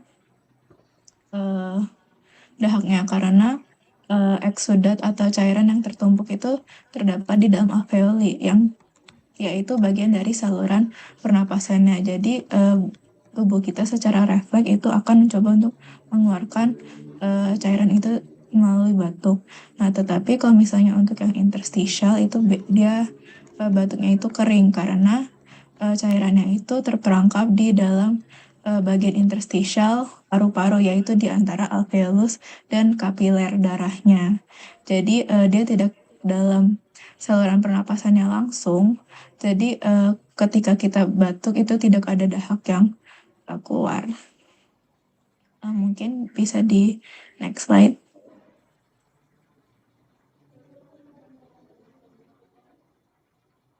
Oke, kemudian untuk lobar pneumonia sendiri itu ada kategori dari progresinya. Nah, yang pertama itu kita bandingkan dengan yang kiri itu kalau misalnya yang kiri alveolus yang sehat itu dia dindingnya tipis dan juga isinya itu udara. Nah, ketika kita pertama kena pneumonia lobar itu fase pertama yang terjadi adalah congestion. Nah, congestion itu ditandakan dengan adanya eksudat di dalam alveolus yang berisi makrofag, kemudian sel-sel imun dan juga patogennya tadi. Kemudian dia progresi jadi red hepatization. Nah, red hepatization itu kalau itu dia ditandai dengan parunya menjadi lebih merah dan juga dia menjadi padat seperti liver. Nah, ini karena penumpukan yang sudah mengisi alveolusnya lebih banyak. Nah, eksudatnya itu sudah ditambahkan dengan adanya fibrin dan juga sel darah merah yang masuk ke dalam alveolus itu sudah banyak. Nah, kemudian dia progresi ke gray hepatization. Nah, gray hepatization itu ketika sel-sel darah merah yang tertumpuk di dalam alveolus itu lysis dan dia akan mengeluarkan isi-isinya menyebabkan paru-paru itu menjadi abu dan juga eksudat fibrinnya itu bertambah banyak, dan ketika ada hepatization, seperti yang bisa dilihat itu dinding alveolusnya itu menebal atau membengkak. Nah, kemudian setelah terjadi agree hepatization, apabila tidak ada trigger untuk terjadinya komplikasi, itu makrofag dan juga drainase dari sistem limfatik akan membantu untuk mengeluarkan cairan dan menghancurkan eksudat itu supaya terjadi resolusi dari pneumonia. Mungkin sekian dari saya. Terima kasih. Baik, terima kasih Aileen. Mungkin apakah dari dokter ada tambahan mengenai patofisiologi? Mungkin tidak ada, boleh dilanjut ke presenter berikutnya. Belum ngomong. Baik, terima kasih Aileen dan Arik atas penjelasannya. Mungkin dari Dokter Isya, apakah ada tambahan mengenai dari patofisiologi dan patogenesis, Dok? Lanjut dulu aja. Baik, terima kasih, Dok. Jika lanjut, boleh dilanjutkan ke presenter berikutnya.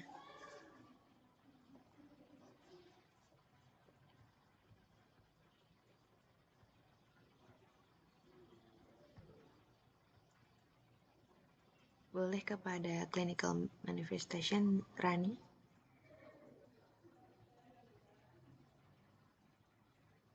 Oh iya, oke.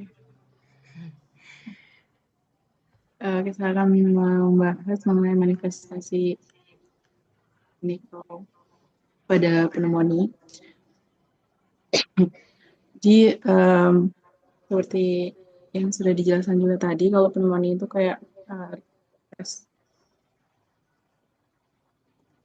di mana kayak pneumonia itu ada berbagai manifestasi klinisnya, di mana terjadi karena respon dari proses inflamasi dan juga mekanisme di mana tubuh tuh ada pertahanan imunnya untuk melawan infeksi yang ada di paru-paru.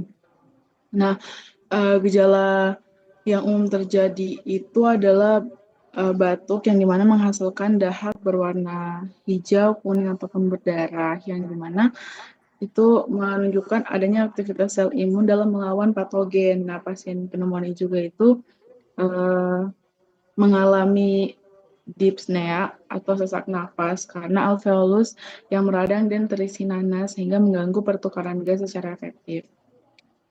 Selain itu juga ada rasa nyeri dada yang tajam atau kayak menusuk itu, terkadang mengindikasikan komplikasi seperti adanya pneumotoraks atau kolaps paru-paru akibat kerusakan jaringan paru atau ada tekanan berlebih.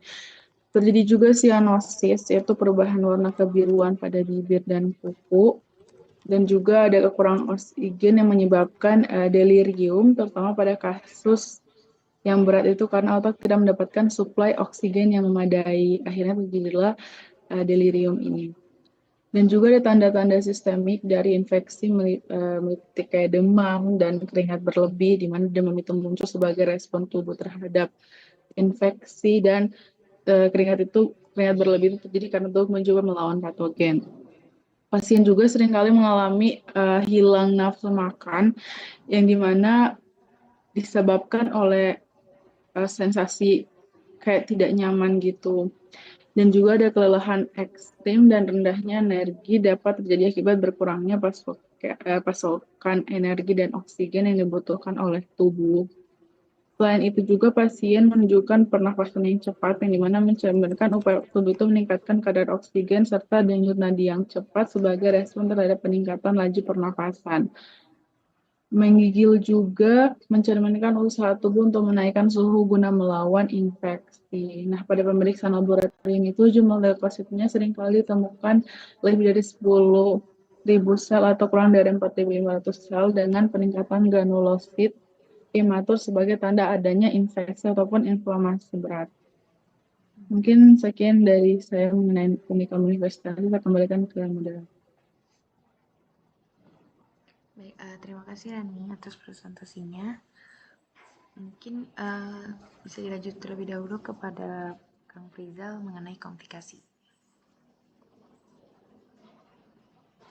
Baik, selanjutnya saya melanjutkan mengenai komplikasi dari Sebentar, tadi pneumonia.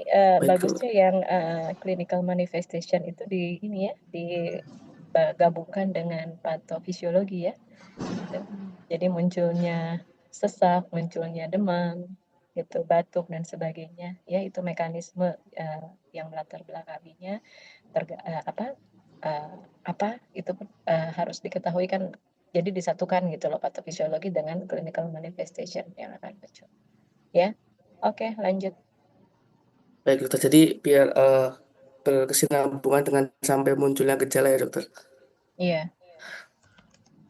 Baik, selanjutnya saya ingin melanjutkan mengenai komplikasi, mungkin boleh di next slide. Baik, yang pertama, komplikasi dari pneumonia ini adalah adanya gagal napas atau sindrom gangguan pernapasan akut atau disebut juga acute respiratory distress syndrome.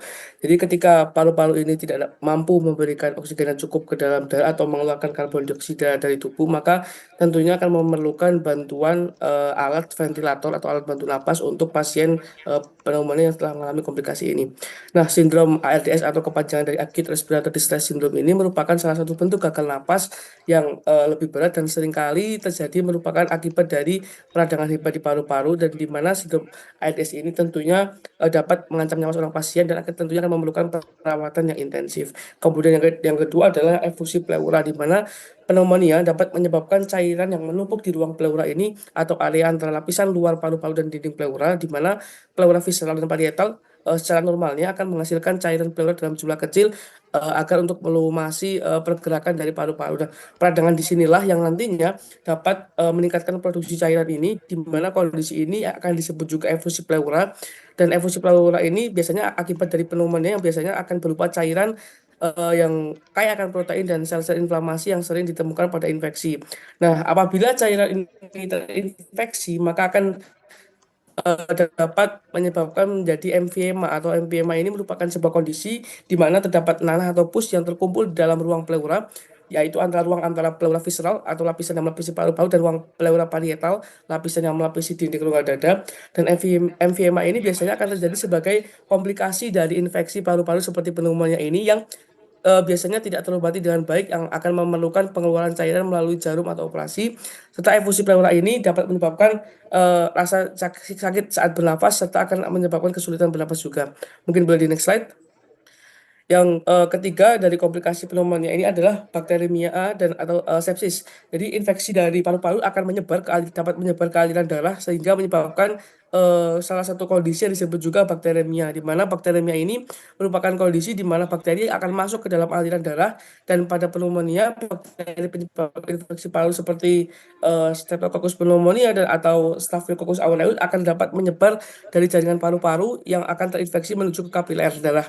Dan kondisi inilah yang tentunya cukup sangat serius, karena bakteri ini dapat menyebar ke organ lain dan akan menyebabkan kerusakan sistemik. Dan sepsis merupakan salah satu merupakan respon tubuh yang berlebihan terhadap infeksi, di mana akan menyebabkan peradangan sistemik yang dapat merusak organ dan jaringan tubuh, dan akan terjadi ketika respon tubuh ini terhadap infeksi menjadi tidak terkendali, serta akan menyebabkan tentunya kerusakan jaringan, disfungsi organ, dan bahkan dapat berujung kepada kematian. Dan yang terakhir adalah abses paru-paru, di mana abses paru-paru ini merupakan kumpulan nanah yang terbentuk di dalam jaringan paru-paru akibat adanya infeksi, dan biasanya terjadi pada kasus pneumonia yang cukup berat, dan terutama jika disebabkan oleh bakteri tertentu seperti Staphylococcus aureus. Biasanya abses ini pada paru-paru akan muncul sebagai komplikasi dari pneumonia bakteri yang tidak terobati atau tertangani dengan baik. Dan hal ini terjadi karena jaringan paru-paru mengalami nekrosis atau kematian jaringan akibat dari infeksi yang parah dari pneumonia. Dan gejala yang dapat meliputi seperti batuk dengan lendir bercampur nanah, demam tinggi, dan bau nafas tidak sedap. Dan tentunya pada abses paru-paru ini memerlukan perawatan yang cukup intensif, serta dalam beberapa kasus drainase abses juga diperlukan. Mungkin dari komplikasi cukup sekian, dapat dilanjutkan ke presenter berikutnya. Baik, terima kasih Kang Frizal. Mungkin dari dokter apakah ada tambahan, dokter? Ya, lanjut. Baik, terima kasih dok. Mungkin saya izin melanjutkan mengenai diagnosis dan diagnosis banding dari pneumonia. Boleh di next. Baik, untuk diagnosis pasien pneumonia pada dewasa ini dimulai ketika pada pasien itu datang dengan keluhan atau gejala seperti demam, menggigil, suhu tubuhnya meningkat bisa juga lebih dari 40 derajat, terus juga batuk dengan dahak atau mukoid atau ada purulennya, terus juga disertai sesak nafas, nyeri dada. Nah, ketika gejala-gejala seperti itu muncul, kita akan melakukan anamnesis seperti biasa dengan menggunakan metode Socrates yang dimulai dari site, kayak misalnya di bagian mana terasa sakitnya, terus juga onsetnya, sesak nafasnya tuh tiba-tiba atau makin lama makin parah atau bagaimana. Mungkin kapan juga mulai terjadi sesak nafasnya, udah berapa lama sesak nafasnya. Terus kalau C berarti karakter, itu bisa dijelaskan nggak ya sakitnya seperti apa, apakah sesak nafasnya datang dan juga menghilang itu kapan, terus radiasinya apakah nyeri dadanya, karena tadi ada nyeri dada juga, apakah nyeri dadanya itu menjalar gitu. Terus untuk A berarti associated symptom, apakah selain gejala yang tadi disebutkan, apa ada gejala lain, misalnya gejala demam atau batuk, terus juga ada bagaimana time course-nya di sini, gimana sih nafasnya berubah dari waktu ke waktu, misalnya apakah cuma sesak di malam hari aja dan paginya nggak sesak, terus ada exacerbating or living factor-nya, apakah ada sesuatu yang membuat si sesaknya ini bisa makin parah atau makin membaik, terus juga ada severity, dan kita bisa menanyakan seberapa parahnya menurut ibu itu dari skala 1 sampai 10 sakitnya itu. Terus setelah itu bisa kita lanjutkan ke pemeriksaan visi. Bisa dilihat dari inspeksi, terlihat bahwa nantinya akan ada bagian paru-paru ketika menginspirasi atau ekspirasi itu akan tertinggal ketika bernafas. Terus juga ada palpasi, fremitusnya ini bisa mengeras pada bagian yang sakit atau yang berisi cairan. Yang dimana fremitus itu tadi getaran yang dihasilkan. Nah, kita mungkin bisa menggunakan tangan kita yang pada saat kita skills lab kemarin ditaruh di bagian titik-titik tertentu di bagian area posterior thorax, dan kita meminta pasien untuk berbicara 77, dan apabila mengeras itu akan ada dicurigai adanya infiltrat. Kemudian pada pemeriksaan fisik kita akan melakukan juga perkusi, yang dimana nantinya akan ditandai dengan suara yang redup atau dull di bagian yang sakit atau bagian yang memiliki tanda konsolidasi, yang dimana konsolidasi paru ini biasanya terjadi karena adanya pengisian si alveolusnya itu oleh cairan.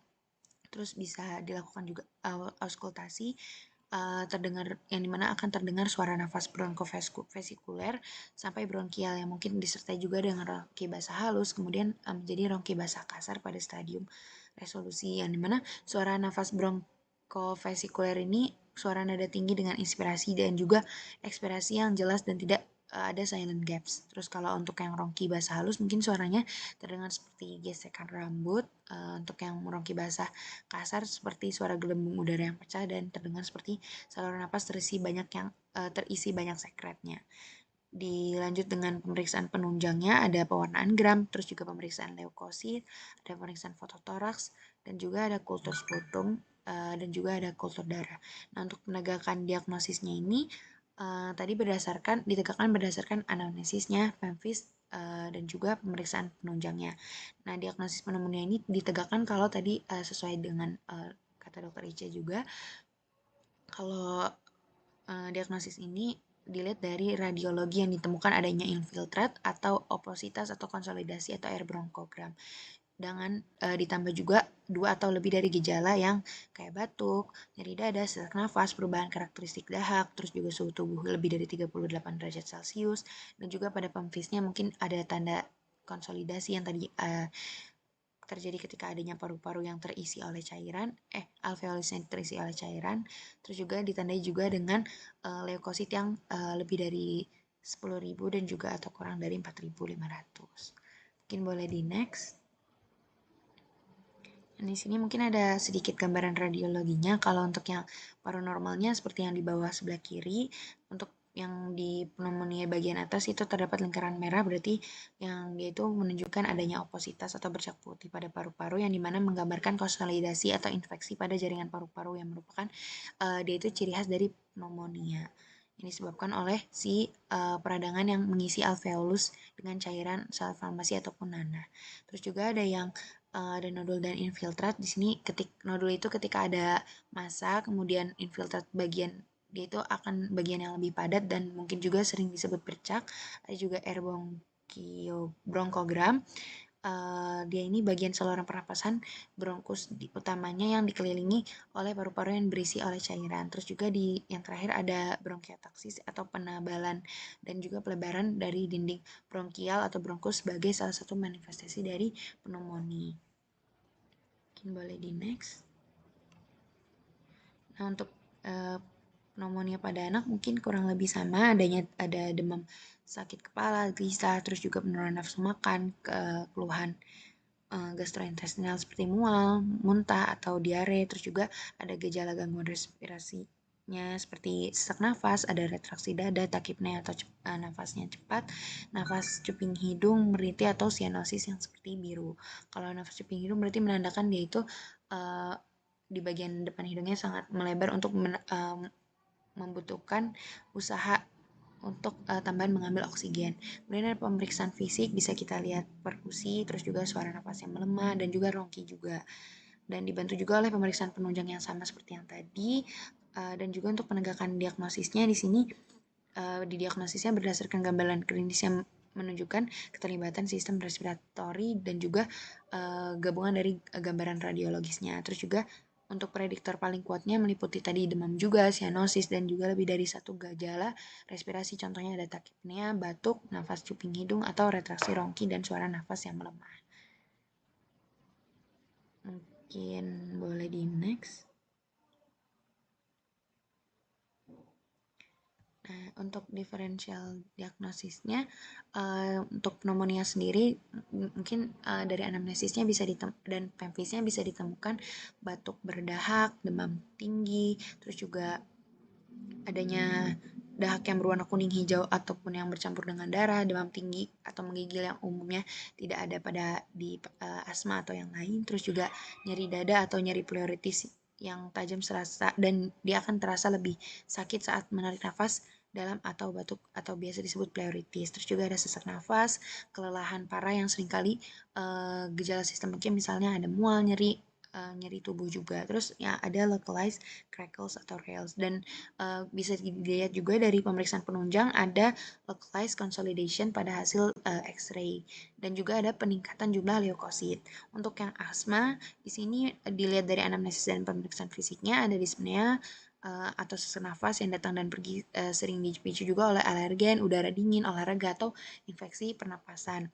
Terus juga ada bunyi atau suara napas yang berbunyi tinggi saat bernapas, ada batuk kering, seringkali pada malam hari atau setelah aktivitas fisik, dada terasa sesak, terus juga ada pernapasan cepat dan juga sianosis. Untuk dilihat dari pemeriksaan penunjangnya, mungkin bisa dilihat adanya peningkatan jumlah eosinofil dan antibodi IgE, dan adanya juga hiperaktivitas bronkus. Tapi kalau di ronsen tadi hasilnya berarti tidak ada apa-apa.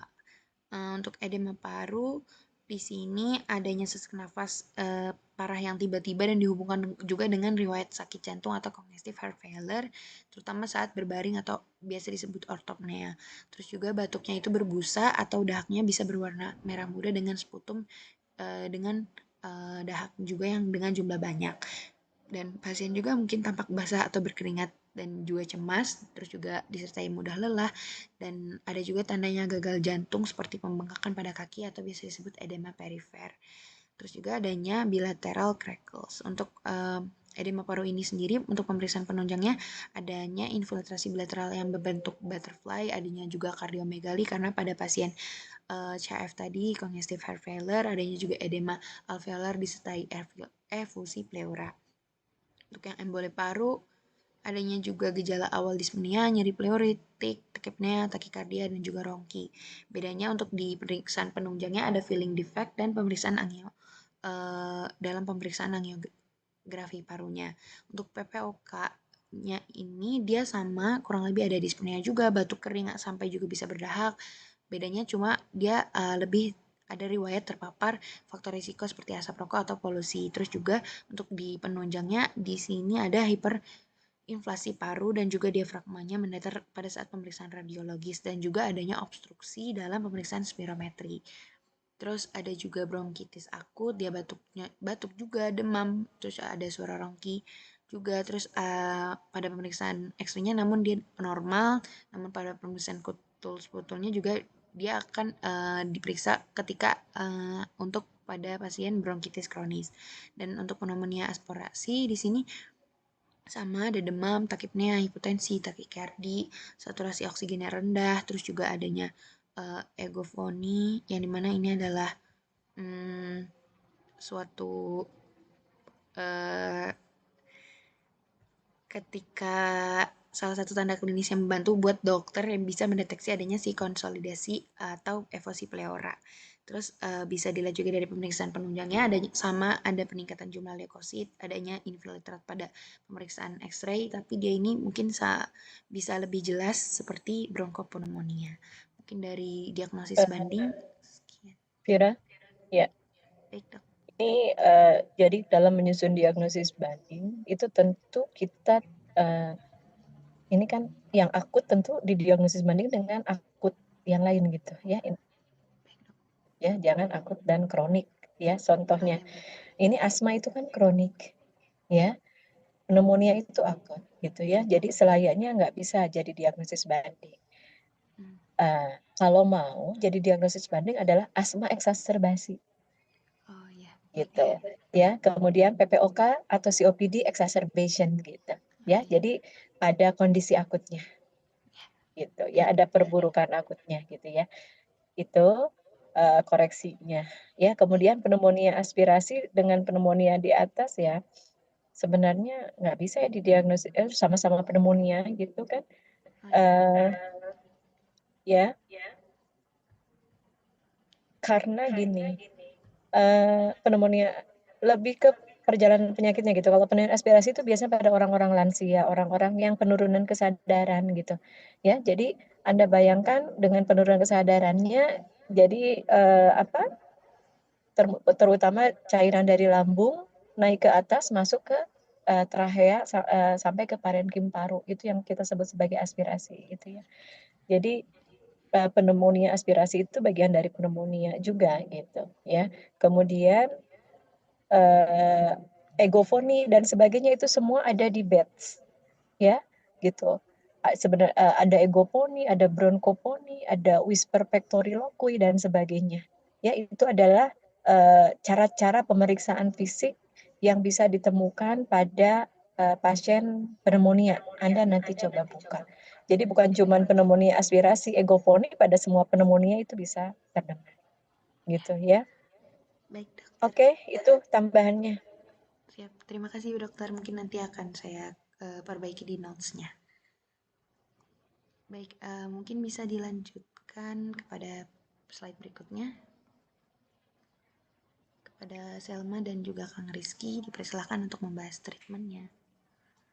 Baik, terima kasih untuk Teh Vira. Di sini saya dan Kang Rizky akan izin untuk melanjutkan tentang treatment. Boleh di next slide. Yang pertama di sini saya bakal menjelaskan tentang treatment pneumonia komunitas atau Community Acquired Pneumonia CAP. Nah, di dalam treatment komunitas ini terdapat yang namanya kurva Krabs 65, yang dimana Krabs 65 adalah kriteria untuk pneumonia, yang dimana singkatan dari Krabs adalah C-nya itu conversion, U-nya itu urea, R-nya respirasi, B-nya blood pressure, dan 65-nya itu adalah E kayak umur. Nah, Krabs 65 ini adalah kriteria yang dibuat untuk pneumonia menjadi kurva kriteria 65 dan membantu kita mengetahui tingkat keparahan pneumonia serta kebutuhan rawat inap dan bisa membedakan pasien mana yang harus dirawat di rumah sakit, pasien mana yang boleh pulang, dan pasien mana yang membutuhkan ICU care. Nah, penata laksanaan KAP ini melibatkan stratifikasi resiko awal pasien dan untuk memutuskan apakah akan menangani pasien secara rawat jalan di bangsal rumah sakit atau di unit perawatan intensif ICU. Skala Krabs 65 ini telah digunakan secara luas untuk tujuan ini. Nah, komponen skala ini meliputi kebingungan. Kebingungan ini yang dimana mental dari pasiennya. Terus urea yang lebih dari 16 mg, terus laju pernapasan yang lebih dari 30 per menit, terus tekanan darah sistolik kurang dari 90 mmHg atau diastolik kurang dari 60 mmHg, dan usia lebih dari 65 tahun. Dan ketika pasiennya itu satu poin itu diberikan untuk setiap pasien kalau setiap pasiennya itu memiliki kriteria yang saya sudah sebutkan tadi. Nah, contohnya gini, misalnya pasien ini dengan kebingungan mental. Nah, jika pasiennya ini bingung, dokter ini bisa istilahnya kayak menilai memberi pasien ini 1 poin. Nah, jika ada urea pada pasiennya itu lebih dari 19, maka dokter itu memberi juga pasien dengan 1 poin. Jika laju pernapasannya itu lebih dari 30 per menit, maka pasien juga mendapat 1 poin.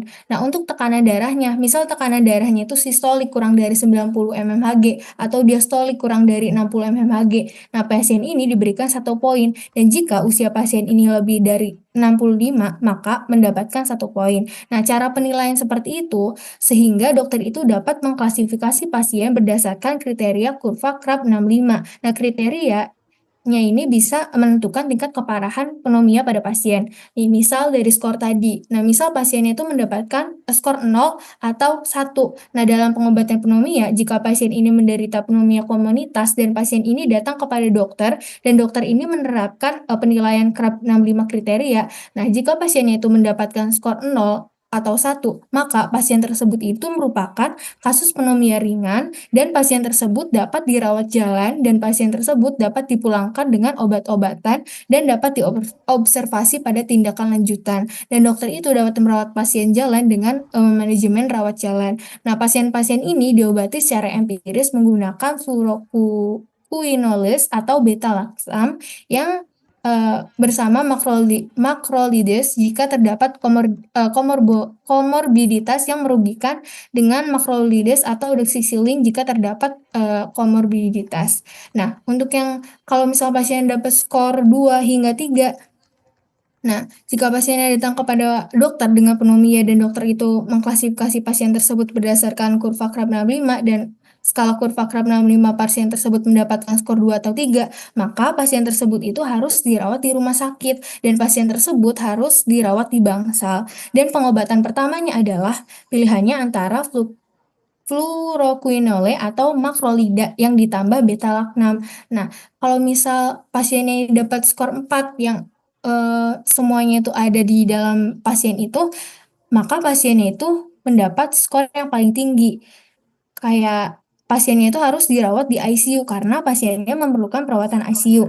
Dan regimen empiris dalam kasus ini adalah pilihannya antara kombinasi beta-laktam plus fluoroquinolones atau beta-laktam plus makrolida. Nah, farmakodinamik antibiotik utamanya itu yang pertama ada golongan makrolida, yang dimana contohnya ada azitromisin, yang mekanisme kerja obat ini adalah untuk menghambat sintetis protein bakteri dengan berikatan pada subunit ribosom 50, dan target utamanya adalah bakteri gram positif dan gram negatif atipikal kayak Mycoplasma, Chlamydia, dan Legionella. Nah, untuk doxycycline itu untuk menghambat sintetis protein dengan mengikat subunit ribosom 30, dan target utama dari doxycycline adalah infeksi bakteri atipikal dan bakteri gram positif atau negatif sensitif. Untuk beta-laktam, nah kayak amoxicillin untuk menghambat sintetis dinding sel bakteri dengan mengganggu enzim PBP atau penicillin binding protein. Nah, untuk target utamanya adalah bakteri Selma nggak ada gram-positif. gambarnya, Sel. Maaf dokter, yang ini belum saya tambahkan ke slide-nya. Ya. Jadi Soalnya ya ini nanti perlu nih ya, obat-obatan ya, ya dokter. bagaimana mekanisme Ya, kerjanya, ya nanti penggolongan. akan saya tambahkan dokter. Untuk bakteri gram positif ini ada Streptococcus dan gram negatif kayak influenza. Nah, terus ada golongan fluoroquinolone atau levofloxacin, contohnya kayak levofloxacin. Nah, Bacanya yang betul, Sel. Bukan fluoro fluoquinolone, bukan ya, fluoroquinolone. ya baik dok, maaf dok. Fluoroquinolone ada levofloxacin, fluoroquinolone. fluoroquinolone. Ya, ada Ulang lagi. fluoroquinolone. Ada levofloxacin yang dimana mekanisme kerjanya itu untuk mencegah replikasi DNA bakteri. Nah, sama ini juga target utamanya itu ada bakteri gram positif dan gram negatif.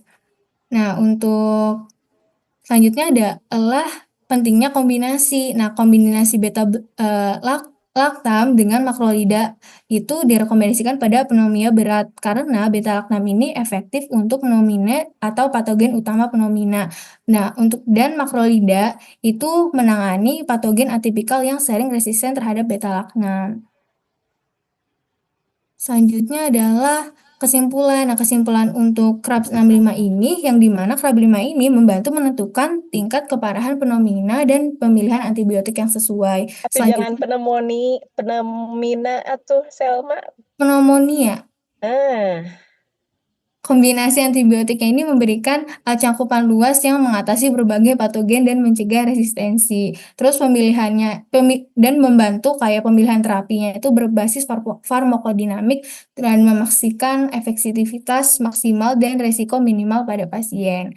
Nah, pentingnya KRAB 65 ini yang dimana membantu dokter dalam mengambil keputusan cepat berdasarkan parameter klinis yang sederhana, terus mengurangi overtreatment pada pasien yang bisa dirawat jalan, dan meminimalkan komplikasi pada pasien berat itu dengan perawatan intensif. Terus kelebihan dan keterbatasan KRAB 65 ini, kelebihannya itu mudah digunakan di berbagai fasilitas layanan kesehatan dan parameter sederhananya itu dapat diukur dengan cepat. Nah, untuk keterbatasannya itu tidak mempertimbangkan faktor komorbid lain seperti diabetes atau penyakit jantung. Terus tidak mengukur tingkat oksigenisasi secara langsung seperti arterial blood gas analysis. Dan KRAB 65 ini adalah alat praktis atau kurva praktis yang menentukan lokasi perawatan pasien yang berdasarkan keparahannya. Nah, pemahaman yang baik tentang parameter dan interpretasi skornya itu sangat penting untuk mengelola pneumonia yang optimal. Nah, jadi ini adalah pengobatan pneumonia komunitas berdasarkan klasifikasi KRAB 65. Mungkin boleh di next slide. Nah, mungkin di sini saya juga kan menjelaskan secara singkat tentang Hospital Acquired Pneumonia atau HAP adalah Sebentar, ini udah jam 10 ya, saya ada acara lagi. Ya, Anda mau lanjutin dengan tutorial mandiri atau gimana? Atau mau nanti untuk tutorial berikutnya? Silahkan. Tapi sekarang saya udah harus acara yang lain. Mungkin ini dok, izin untuk usul, mungkin sekalian untuk tadi membahas PR-PR-nya, sekalian untuk dilanjutkan mungkin ya dok ya, untuk pertemuan selanjutnya. Ya. Oke ya. Itu ya. Jadi makrolide itu ada siapa saja. Nama-nama antibiotikanya. Kemudian fluoroquinolone itu ada siapa-siapa saja. Beta-laktam ada siapa-siapa saja. Nanti di bawah beta-laktam ada cephalosporin. Cephalosporin itu ada generasi 1, generasi 2, generasi 3, generasi 4 gitu. Ya. Itu Anda harus pahami juga. Ya, jadi kalau saya lihat ini pokoknya mah di sistem respi itu di setiap disease yang kita ambil itu rata-rata memang materi yang harus dibahasnya meliputi semua departemen gitu. Bukan hanya penyakit dalam atau anak saja gitu ya. Mikrobiologinya, radiologinya, kemudian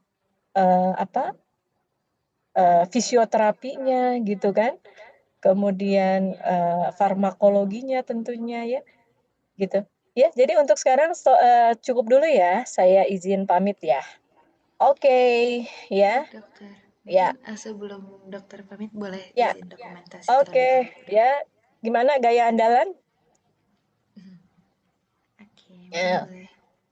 Tangan saya kenapa hilang? Oh gitu. Ya. Oke, boleh. 1. Mari.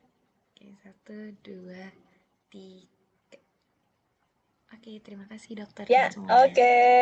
Dadah semuanya. Assalamualaikum. Ya. Waalaikumsalam dokter. Dokter.